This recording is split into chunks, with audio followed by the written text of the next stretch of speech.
Modern women are feeling the downside of Me Too.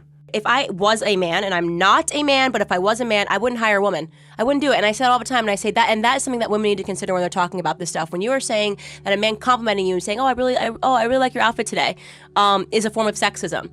If you're a man, why hire a woman, right? So you fought all this time to be able to get into the workforce, only to say these are going to be the rules. You know, if you say anything, even if you compliment me, if you look at me, anything, I'm going to have a reason to fight you. And by the way, you're going to want to settle and pay me because even just the stain of an accusation is enough to ruin men. So if you're a guy, right, in this society, in this Me Too environment, in this litigation-rich environment of misogyny and sexism and all of these claims, what is the value add? What's the risk? You know, the benefit and the risk. I can't do the analysis and say, I'd just be like, no, I'm just not hiring anyone. Give me all the men. Like many others, I thought the Me Too movement was supposed to be a protection for women, but the direction of the use of the movement does not justify if they were able to achieve that. The Me Too movement is nothing like it was intended for. Modern women abuse it, and instead of the advantage, they are getting the backlash and the downside. In the years of existence of Me Too, a lot transpired. Many men got really burnt in the fire of Me Too, not because they were guilty of it, but because women were now using it to get at men. It's infuriating how some women have hijacked the Me Too movement for their own selfish agendas. They've turned it into a tool for personal gain, a weapon to destroy reputations, and a means to manipulate and control men. In 2016, we saw 7,000 sexual harassment cases filed, with a staggering 82% of the accusers being women. And what's worse, they're weaponizing false accusations, knowing society tends to believe them unquestioningly. It's sickening to see so many innocent men suffer because of these deceitful tactics. And don't even get me started on the statistics from 2020. Over 20 million Americans have been falsely accused, with a shocking 16% of those cases involving sexual assault allegations, and a whopping 62% of the accusers being women.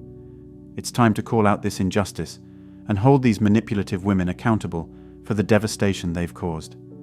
Men are being destroyed by false accusations fueled by the Me Too movement. Their lives are obliterated with just a single tearful video from a woman. There is no proof, no due process, just instant judgment and punishment.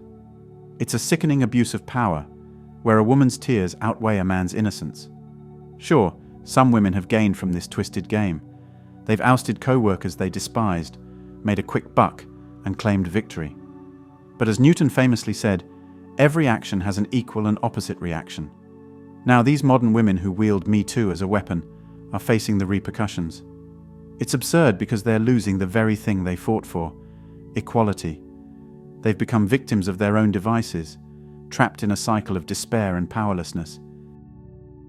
You are straight off the stage where you were just talking about Lean In and a new study you've just released indicating that women are actually having less access to mentorship and to their bosses than they were even a year ago. What's going on here? Yeah, it's really important. So today we just released a Lean In SurveyMonkey study that shows that 60% of male managers in the United States are afraid to do a one-on-one activity with a woman, including having a meeting. I mean, can you believe that? 60%.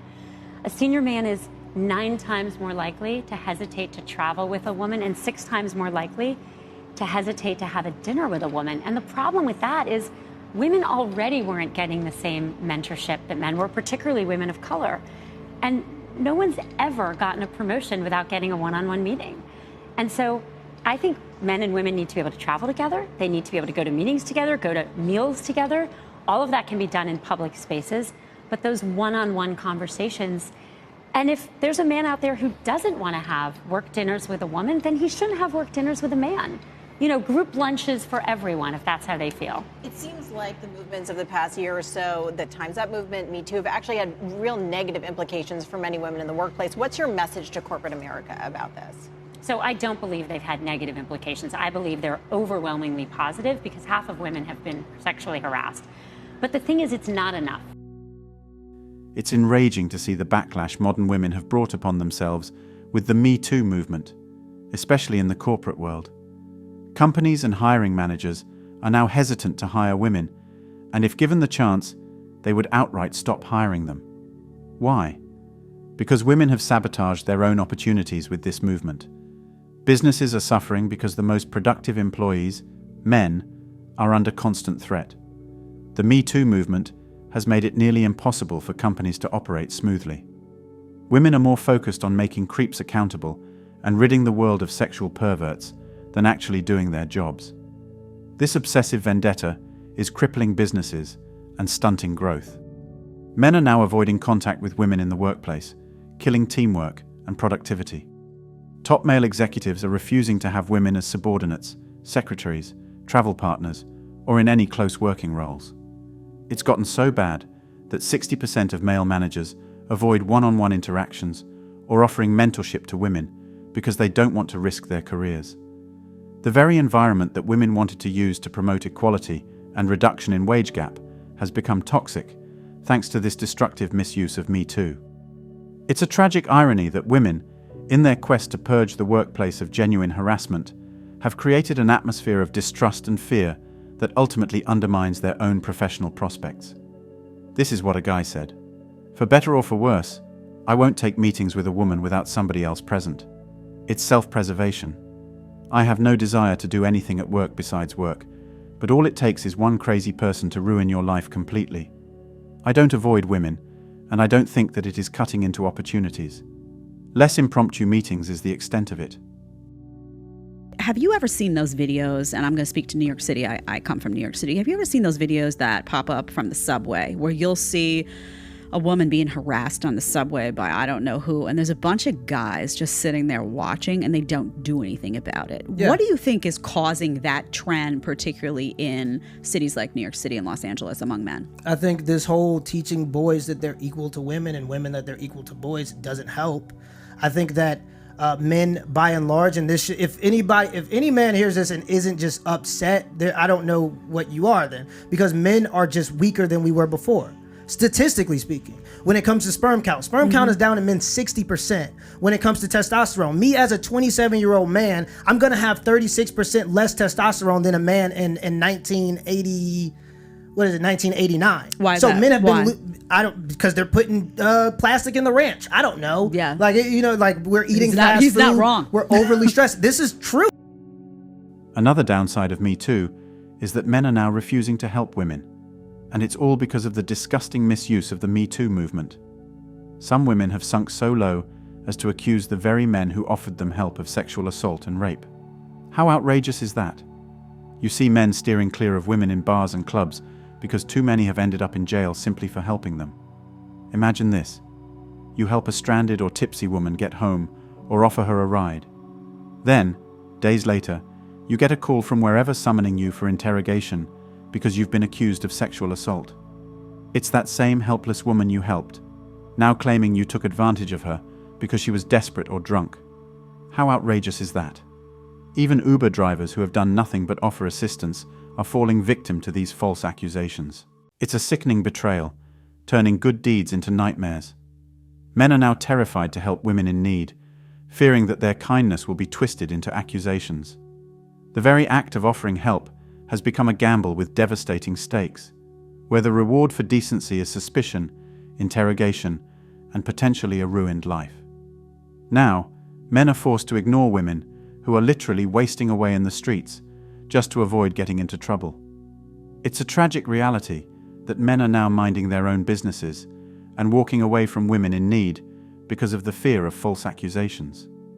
This madness has created a world where genuine help is a liability, and it's all because some women have twisted the Me Too movement into a weapon of deceit and destruction.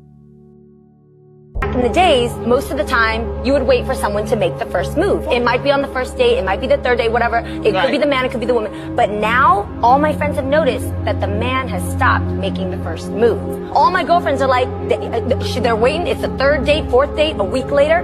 He hasn't gone in for the kiss. He doesn't do any touching or anything. And I've asked my dude friends that are single, and they are like, you don't know where a woman's gonna go with that story anymore. I ain't touching nobody. And it sucks because the Me Too movement is so strong and so powerful for the people that need it, but it shouldn't ruin the maturity that we should have within intimacy and relationships. The Me Too movement is driving women into loneliness, and it's infuriating. Men just aren't making the first move anymore. Women complain about men who won't touch them, won't flirt, and won't even get close, keeping a full foot apart on dates. Why? Because men are terrified of what might happen if they do. Successful men are walking on eggshells, constantly avoiding interactions with women. They don't dare socialize, fearing baseless accusations of sexual assault or rape under the dark shadow of Me2. Celebrities and sports stars have suffered the most, their careers shattered by mere allegations from women they once shared innocent moments with. The current situation in the modern world is guilt by accusation. No man is safe. One accusation, one fleeting encounter, and their lives are irreparably destroyed. The burden of proof lies heavily on their shoulders, with innocence an elusive concept in a society quick to condemn. The result? Incarceration and the decimation of careers loom, all at the whim of a woman's accusation. The Me2 movement's goal was to hold abusive predators accountable, an admirable aim, no doubt. But the unintended consequence is that even an accusation is enough to destroy a man's life, leading many men to decide it's easier to just avoid women altogether. This leaves women in a bizarre and frustrating position. More and more men are choosing not to approach women, and even in relationships, men are far more passive and wary, prioritizing their livelihood over intimacy. Now it falls on women to make the first move, to get the ball rolling, something many women don't know how to do or feel they shouldn't have to. The Me2 movement aimed for fair treatment and accountability for creeps and abusers, but instead, it has made men fear women. Many men now feel punished for something they didn't do, and it's leaving everyone, men and women alike, worse off. That's all for today on Manhood. Please click on the like button and subscribe to the channel to show your support. Thank you for being here, and see you in the next one.